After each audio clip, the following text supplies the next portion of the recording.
ज्ञान Bharti India school कक्षा 12 विषय नामा के मूल तत्व लेसन नंबर 5 साझेदार का प्रवेश। अब अपने साझेदार के प्रवेश के अंदर जो आगे सवाल दिया है उसकी ज़रूरत नहीं है ज़्यादा।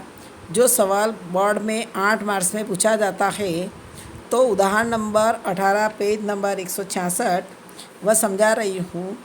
ये सवाल एकदम सिंपल है, उसमें ख्याति नहीं है। अब कोई भी साझेदार नया प्रवेश करता है उसका सवाल, तो अपने पहले यहाँ कौन है, पटेल और शाह 3 और 2 के प्रमाण में लाभानी बांटने वाले एक साझेदारी पेढ़ी के साझेदार है और 31/3/16 के दिन उनकी पेढ़ी की पक्की तलपट निम्न सगी। अपने पास में यहाँ पक्की तलपट दी होगी। अपने पूंजी दायित्व संपत्ति लेना, पक्की तलपट दी। अब अपने समायोजन में नीचे देखेंगे कि 1/4/16 के दिन उन्होंने तारीख 1/4/16 के दिन उन्होंने रावल को 1/5 भाग देकर नए साझेदार के प्रवेश के रूप में पेढ़ी में प्रवेश देने का निश्चय किया। यानी नया साझेदार कौन आता है, रावल नया साझेदार के रूप में आता है। वो जब आता है तो क्या करता है, रावल पूंजी के रूप में 2 लाख लाता है और साझेदारों के संपत्ति और दायित्व का पुनः मूल्यांकन किया जाता है।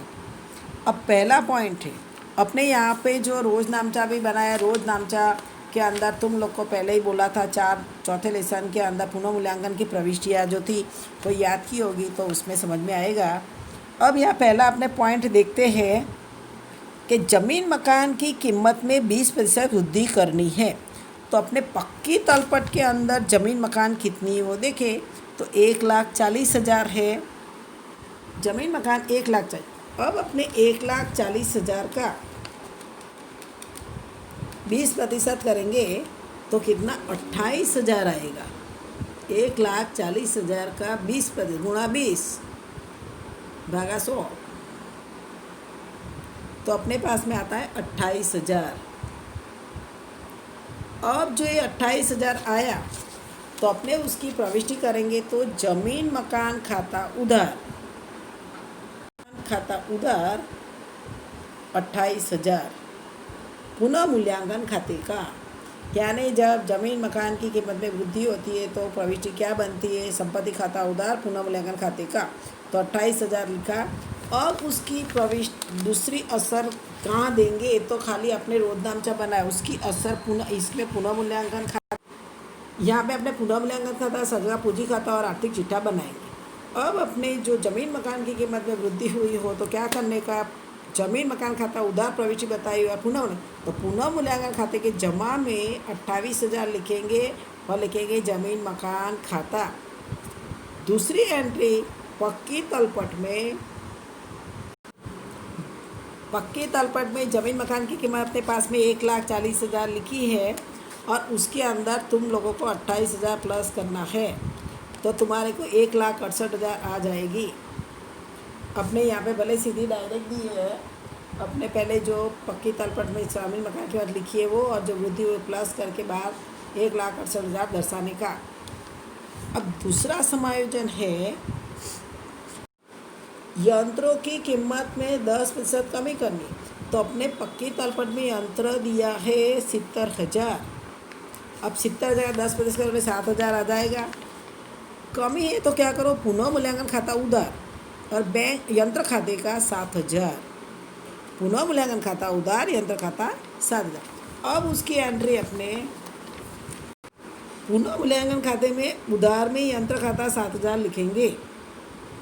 अब उसकी पक्की तलपट में कहाँ असर देंगे, संपत्ति लेना में यंत्र अपने पास में 70,000, उसमें से 7,000 माइनस किया तो 63,000 आ गया। यंत्र 70,000 का था, उसमें से 7,000 माइनस किया तो 63,000 बार संपत्ति लेना में बाहर लिखेंगे। फर्नीचर की कीमत 60,000 गिननी है। अपने पास है फर्नीचर कितना, 80,000।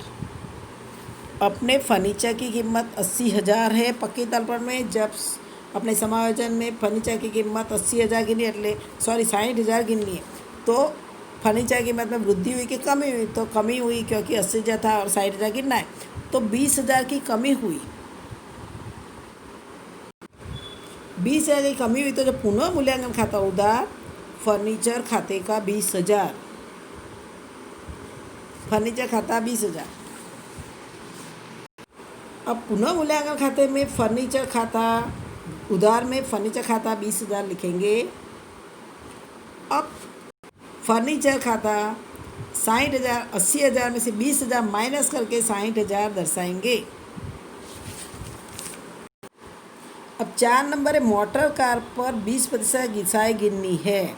तो अपने पक्की तर्पण लिखो, मोटर कार 1,20,000 है।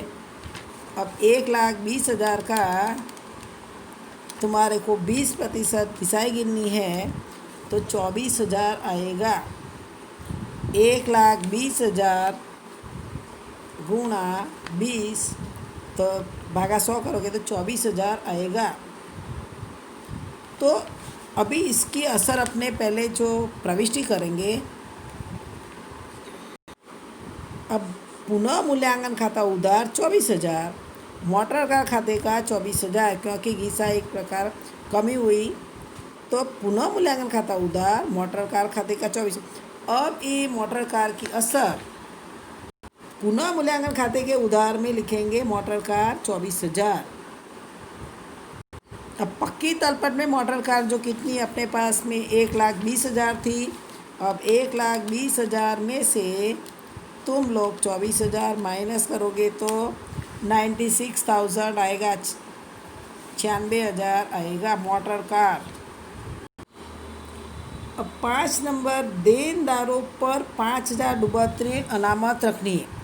अब यहाँ पे अपने देनदार में से 1,000 डूबोतरी अनामत का अपलिखित किया, माइनस किया है। तो अपने यहाँ पे 5,000 था, उसमें से 1,000 माइनस किया तो कितना बाकी बचा, 4,000।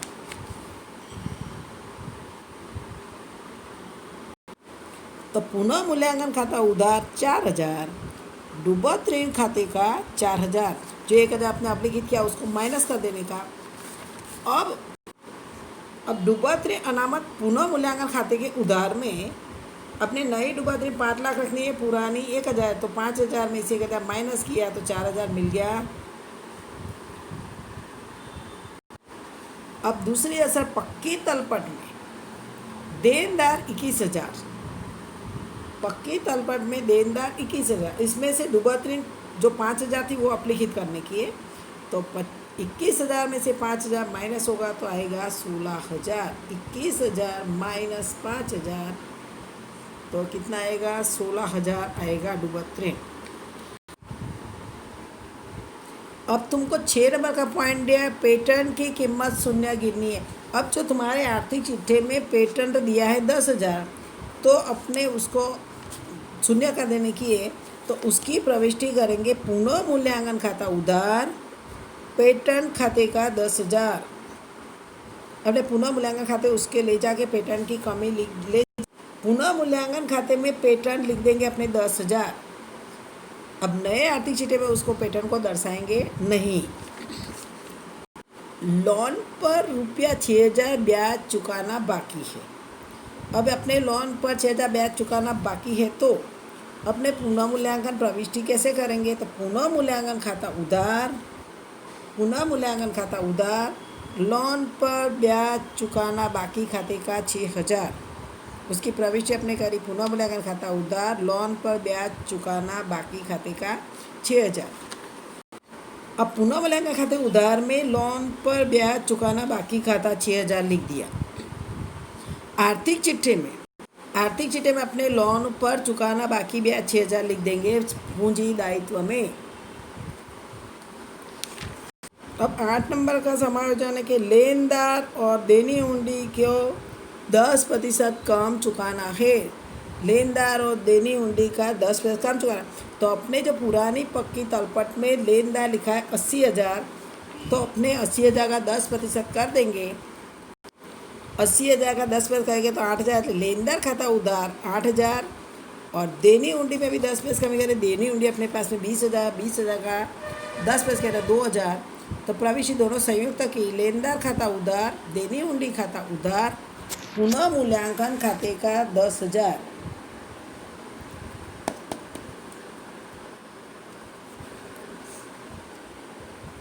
अब पुनः मूल्यांकन खाते के जमा में डालेंगे लेनदार 8,000, देनी हुंडी 2,000।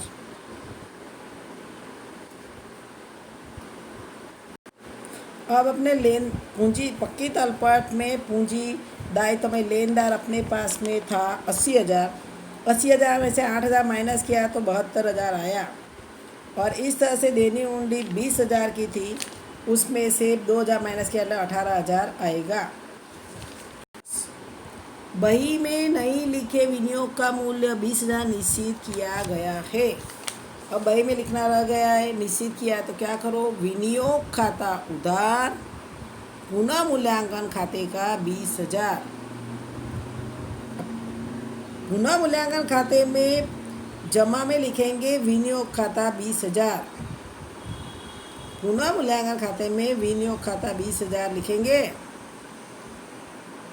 चिट्ठे में संपत्ति लेना में विनियोग 20,000 लिखेंगे। अब 10 नंबर का समायोजन के लाभ हानि खाते उधार किया बीमा प्रीमियम 30,000 में से 10,000 आने वाले वर्ष के लिए है।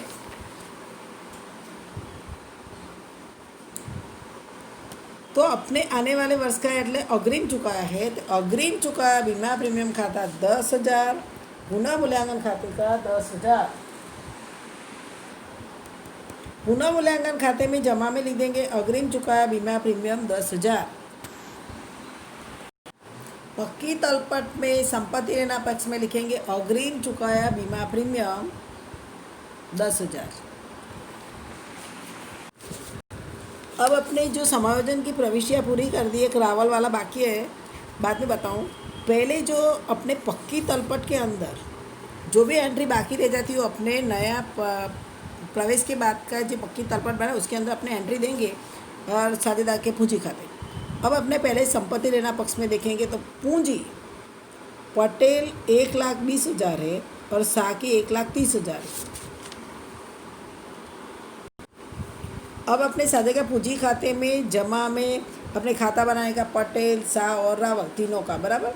अब शेष आगे लाए पूंजी की जमा बाकी होती है तो एक पटेल में 1,20,000 लिखेंगे, शाह में 1,30,000 लिखेंगे। अब उसके साथ में मैं अपने जो सवाल के अंदर जो नया साझेदार आया है, कौन आया, रावल आया है, तो रावल अपने पूंजी के रूप में वो लाता है 2 लाख। तो अपने यहाँ पे लिख देने के रावल जो 2 लाख रुपया लाया है तो उसको अपने लिखेंगे, उसके एंट्री जो करेंगे रोजनामा बनाएंगे तो रोकड़ खाता उधार होता है रावल की पूंजी खाते का।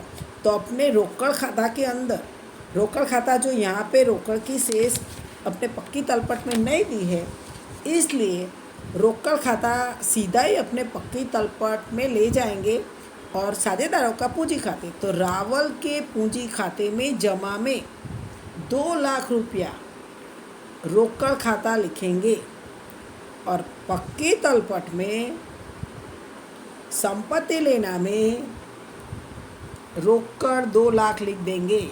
इसकी एंट्री हो गई। जो यदि रोकड़ की शेष पक्की तलपट में दी होती तो अपने रोकड़ खाता बनाते।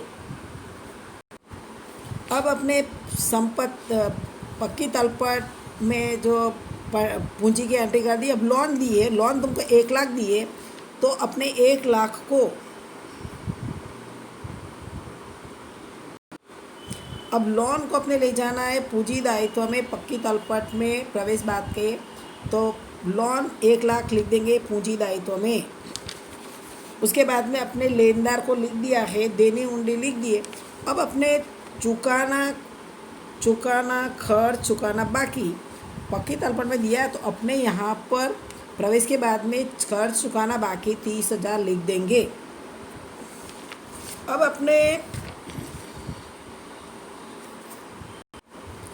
अब देखो कि सवाल के अंदर पक्की तलपट में पेटेंट की अपने एंट्री कर दी, ज़मीन मकान की कर दी, यंत्र की भी कर दी, फर्नीचर की भी कर दी, मोटर कार की भी हो गई। अब बाकी बचा था स्टॉक। अब इस स्टॉक को अपने प्रवेश के बाद की पक्की तलपट में स्टॉक ले जाएंगे 40,000। अब अपने सब एंट्री पक्की तलपट की समायोजन की एंट्री दे दी। अब अपने पहले पुनः मूल्यांकन खाता क्लोज करेंगे।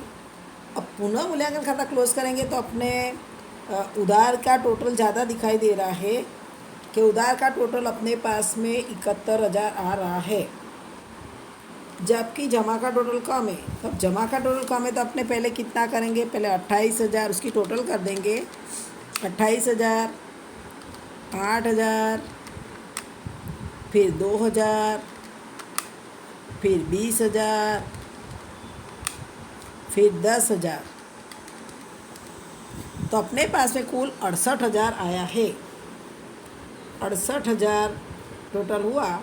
अपने क्या करेंगे, 71,000 में से 68,000 माइनस करेंगे तो बचेगा 3,000। ये जो 3,000 बचा है वो क्या हुई, हानि हुई है। अब उस हानि को अपने साझेदारों के पूंजी खाते ले जाएंगे।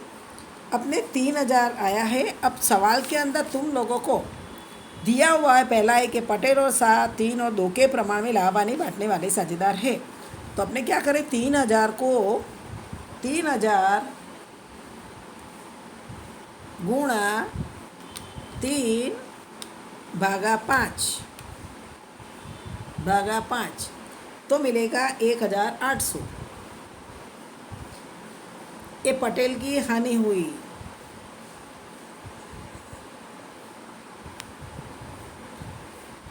पटेल की हानि हुई। अब वापिस 3,000 गुणा 2 भागा 5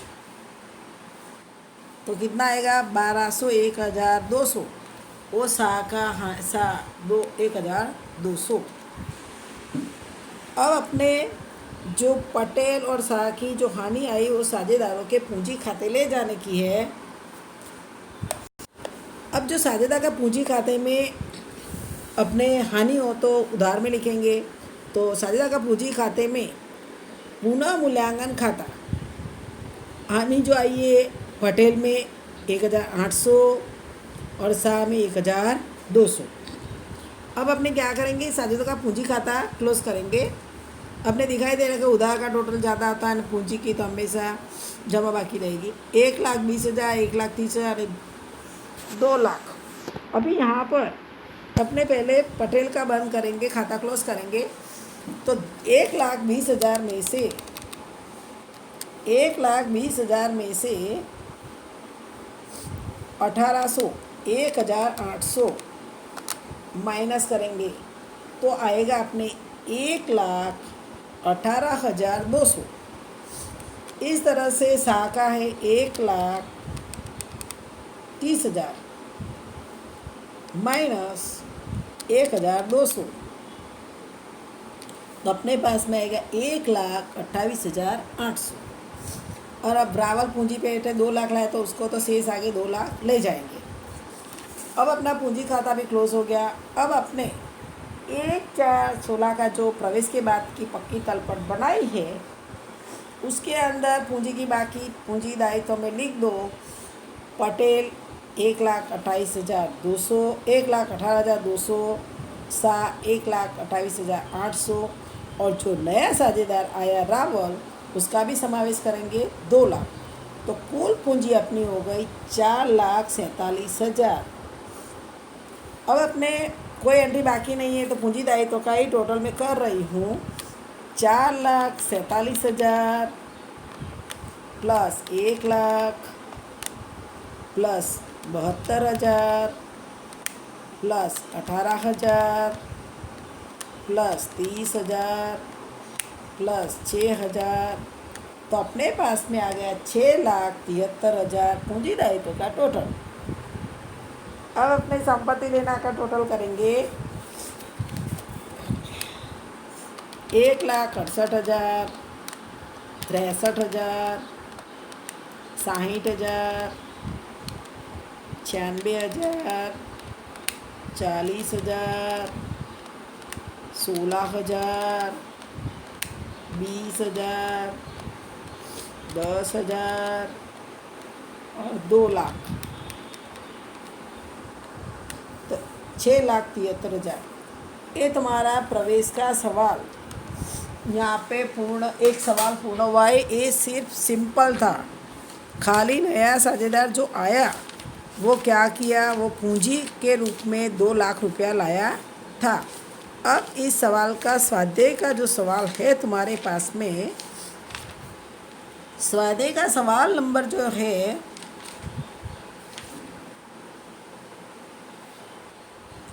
अभी स्वाध्याय के सवाल के अंदर जो तुम्हारे पास में 8वां सवाल है सही, पर लेकिन तुम लोग को सिर्फ ख्याति की रकम के लिए बाकी रहेगा। सब पूरी एंट्री करके रख देने की। ख्याति का मैं बाद में उसको समझाऊंगी। और ये करने से पहले जिसको भी अभी पुनः मूल्यांकन की प्रविष्टि याद नहीं होगी, साझेदारों का पूंजी खाता याद नहीं होगा, तो इसमें एंट्री करने में समस्या उत्पन्न होगी। इसलिए अभी भी जिसने पुनः मूल्यांकन की प्रविष्टियाँ याद नहीं किए वो याद करेंगे।